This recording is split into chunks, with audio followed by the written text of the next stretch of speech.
Salve galera do xadrez, vamos continuar aqui a playlist dos 1900 até os 2000 de partidas rápidas no chess.com e hoje vamos jogar contra um jogador da Filipinas. Caraca, muito jogador da Filipinas, né? O jogador da Filipinas tá aparecendo bastante aqui, certo? Vamos jogar aqui contra este jogador e vai ser um jogo realmente interessante. Eu acho que eu já joguei contra esse jogador aqui há um tempo atrás e eu acabei perdendo pra ele, se eu não me engano. Bom, aí que eu já não tenho certeza, eu tô olhando aqui, né, pra ver. E parece que sim, parece que eu joguei contra ele e perdi ali, ó, tá uma derrota ali, né. Mas faz parte, né, acontece, perdi, parece que foi ano... Não, perdi pra ele um tempo atrás, mas beleza. Faz parte uma derrota, então vamos pra revanche contra esse jogador. O jogador faz um D4 na posição, eu faço D5. O jogador tira bispo em G5 aqui. E tem que tomar cuidado que tem muitos jogadores que gostam de fazer esse lancezinho com a ideia de você subir aqui e você perder sua dama, né, no desespero. Então aqui simplesmente eu faço um C6. O jogador faz E3 na posição. Eu faço cavalo D7. E o jogador faz simplesmente um C4. E aqui eu faço cheque para tirar dessa linha aqui que eu quero subir essa posição logo. Então eu já faço um cheque aqui, né, com a ideia dele proteger de alguma forma. Ele joga cavalo em C3. Eu faço agora meu peão E6, ele joga fechando o centro, ele faz um C5 aqui. E agora eu faço o meu cavalo F6, deixa a minha posição totalmente simétrica ainda, né? O jogador agora tira bispo D3 e eu faço G6. O jogador tira bispo e o cavalo E2 agora eu faço meu bispo forte e defensivo de G7. Pequeno roque, pequeno roque. Nessa posição ele faz um A3 na posição e eu volto a minha dama para C7. O jogador ataca a minha dama, né, com o bispo dele em F4. Eu recuo minha dama para D8 e aqui ele joga o bispo dele, né, em D6 e não tenham medo desse tipo de jogada, viu? Parece muito forte esse bispo aqui, né? Parece absurdamente poderoso, mas vocês não precisam se assustar com esse tipo de lance, viu? É só ter paciência aqui e jogar da forma correta, viu? Jogadores gostam de fazer isso na defesa semi-eslava e tudo mais. Então não precisa ter medo desse bispo, é normal, entendeu? E nessa posição o que você faz? Torre E8, tranquilo, continua o desenvolvimento. Agora ele faz um F4 e você joga bispo. Aqui vale a pena você trocar os bispos por bispo, viu? Ele trocou, ele aceitou essa troca. Eu venho com a minha torre F8, capturo de volta, né? E aqui ele joga cavalo G3. Eu jogo minha dama E7. Ele faz peão abrindo o centro, né? Conseguiu proteger bem a posição que poderia ser um possível ataque no futuro, né? Então ele fez um peão E4 aqui na posição. E eu simplesmente tomo com o meu peão central. Ele captura com o cavalo e eu troco os cavalos. Aquele lance de trocar as peças com as peças logo, né? Com as peças negras pra você conseguir logo uma posição tranquila e relaxada, né? O jogador captura com o cavalo e eu venho com o meu cavalo em F6. Aqui ele entra com o cavalo dele nessa posição. Aí você deve estar se perguntando, caraca, isso daí deve ser muito chato. Sim, é chato, mas você não precisa se desesperar novamente. Esse cavalo aqui, ele não faz nada ainda na posição, né? Ele faria alguma coisa se você começar a deixar demais o cavalo aqui, né? Mas por enquanto ele não faz nada na posição. Não tem muito o que fazer, né, nessa posição. Parece forte, né? Essa aqui seria a melhor posição para um cavalo, né? Protegido por um peão ainda muito forte. Porém, nessa posição, esse cavalo não é muito bom aqui. Eu acho que é uma das poucas posições que o cavalo ele não fica perfeito, né? Porque aqui é possível a troca, né? Então eu jogo meu cavalo C8, deu E8 aqui, né? Com a ideia de trocar os cavalos. Ele recua, eu simplesmente jogo minha dama F6 aqui. Ele joga o cavalo dele, melhorando o cavalo dele aqui, joga o cavalo E5. E aqui eu volto a minha dama nessa posição, né? Dama E7. Continuo protegendo todo o jogo aqui. E ele joga dama G4. Agora eu tiro meu cavalo atacando a dama dele em F6, né? E agora a dama dele vai para H4. Nessa posição eu centralizo o meu cavalo em D5, fazendo um ataque muito forte aqui. Do mesmo jeito que o cavalo dele também tá bom, meu cavalo também ficou muito forte. Nessa posição ele joga dama H6. Não precisa ter medo aqui, não tem um grande ataque bruto, né? Se você parar para olhar, não tem um super ataque aqui nessa posição. Então eu jogo dama F6. O jogador agora joga bispo E4 e eu jogo minha dama com a ideia de trocar as peças. Eu senti aqui que as peças dele estavam ficando um pouquinho melhor, então eu resolvi logo trocar as peças de uma vez, né? Então dama G7 com a ideia de trocar as damas, ele recua a dama para H4, eu jogo minha dama F6 com a ideia de trocar as damas novamente, para ficar mais simplificado o jogo. E eu sabia que no final de partida, eu sou um jogador muito bom no final de partida, dificilmente eu perco, então eu queria logo trocar essa peça logo, a dama, né? As peças maiores. E aqui ele joga a dama G3. E aqui eu volto a minha dama para G7. Nessa posição ele captura o meu cavalo centralizado, que era um bom cavalo pelo bispo dele. E eu tomo com o meu peão de E, abrindo aqui também, né, a diagonal pro meu bispo. Isso é muito bom. Aqui ele joga a torre dele E1. E aqui simplesmente, né, eu melhoro o meu bispo para F5 e ele joga a dama G4. G4 não, H4. Agora eu jogo minha torre, né, em E8. Nessa posição ele faz G4 aqui para tentar destruir meu bispo daqui, não deixar meu bispo jogar. Eu recuo meu bispo tranquilamente. Ah, não, pensei que eu ia recuar isso aqui, ó.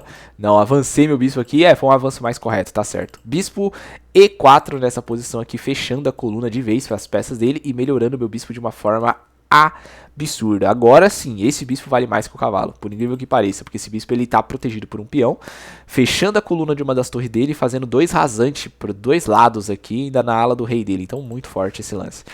Ele faz então o F5 aqui, eu capturo com o peão de G, ele joga a torre dele F4, e eu jogo meu rei H8 aqui, com a ideia de proteger meu rei, melhorar a posição. E aqui nessa posição ele também tenta marchar o rei dele, né, faz rei F2, e eu simplesmente faço F6 nessa posição. E aqui vem a primeira gafe da partida, o erro grave aqui na partida, que foi torre G1, entregando o cavalo inteiro, cara, entendeu? Aquele bagulho que eu falei pra vocês há um tempo atrás. Jogadores de 1800, eles são seguros até determinados pontos, onde do nada o cara entrega uma peça inteira, né? Jogadores de 1800 geralmente sempre faz isso, né? Jogadores de 1900 já é mais difícil de fazer, mas de 1800 fazem bastante. E aqui perdeu uma peça inteira na posição, e aqui ele toma. Aí você deve estar se perguntando, pô, mas e aí? Olha o ataque que ele vai ter, cara. Deve ter sido por isso que ele fez isso. Porém, rapaziada, eu acho que esse foi o cálculo dele, entendeu? Só que aqui ele esqueceu de um único detalhe. Eu capturo tranquilamente a torre dele aqui com a minha dama. Eu não preciso recuar aqui e deixar ele com esse ataque bruto na posição. Não tem porquê. Eu vou lá, ó. Dama, captura, G1. Entendeu? Tem muitos jogadores, principalmente os de 1800, que esquecem da possibilidade de que uma dama pode ser sacrificada por 2 torres. Entendeu? Nessa posição, eu sacrifico a minha dama para pegar as 2 torres dele. E nessa posição eu tenho um peão passado aqui, que eu vou ficar, né? Tanto que ele joga cheque aqui, na verdade ele deveria ter tomado o meu peão, ele não tomou aqui nessa posição. Ele fez cheque, eu tiro o meu rei, e aqui ele faz outro cheque. Eu recuo para cima, e aqui ele tentou ficar dando cheque, o máximo que ele pôde aqui. E eu vou marchando o meu rei, né, para aos poucos melhorar minha posição. Ele percebeu que aqui não ia ter o que ele fazer, ele tem que conseguir um empate aqui. Ele percebeu que 2 torres e um bispo e um peão e esses peões aqui, ele não vai conseguir ganhar só com a dama, não tem como. No final de partida, torre é melhor que dama. Por incrível que pareça, as 2 torres juntas são melhor que uma dama no final de partida. Jogam melhor. E aqui nessa posição, né, vocês estão vendo como finquei minhas peças, né? Só preciso fazer o que nessa posição? Eu preciso liberar minhas torres e conectá-las e deixar meu rei seguro. Só isso, que aí o jogo já tá ganho. Nessa posição ele tenta movimentar o rei dele e agora eu tento movimentar o meu rei para liberar minhas peças o mais rápido possível. E aqui eu conectei minhas torres. Aqui o jogo já começa a azedar para o nosso player. Tá vendo?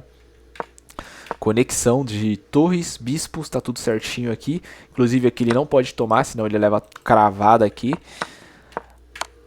Cheque, cheque e simplesmente checkmate. Olha que elegante essa posição. Entende? Vocês estão vendo que bonito foi esse jogo? Esse jogo aqui ele mostra como conceitos de xadrez ainda não são fincados, até mesmo em jogadores de 1800 de rating, né? Conceitos básicos de xadrez, entende? Então você entender conceitos básicos de xadrez faz você melhorar de uma forma absurda. Aquilo que eu falo, né? Você jogador de 1500, 1400, a minha recomendação para você é estuda tática. Sempre. Tática é prioridade para você, cara. Você não vai estudar outra coisa. A sua prioridade é tática.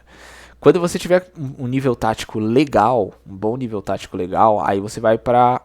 Na verdade, quando você tiver um nível tático legal, você já vai subir de rating, entendeu? Eu falo assim, estuda tática até os 1600 de rating. Fica estudando tipo diariamente até os 1600 de rating. Pegou 1600 de rating, você vai mudar.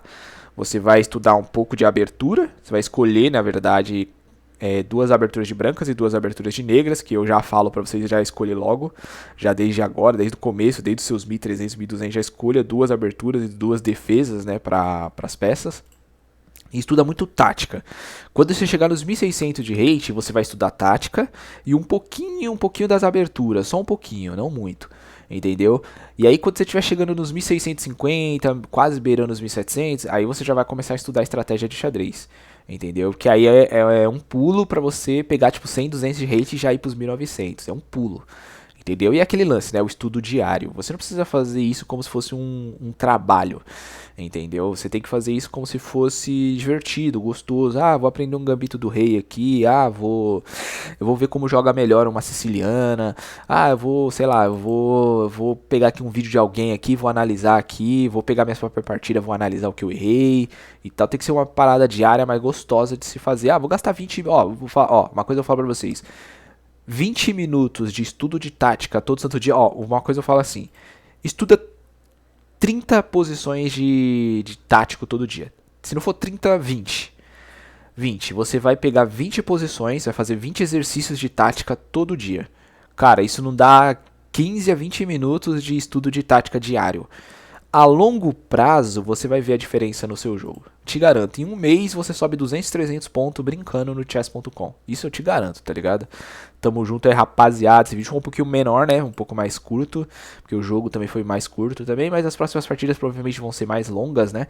Tamo junto aí, agradeço a vocês. É nóis, partiu próxima partida. Tamo junto, agradeço, compartilha, coloca nos comentários se você gosta aqui do canal e agradecendo aos novos inscritos também, as pessoas novas que estão chegando. Muito obrigado, partiu próxima partida.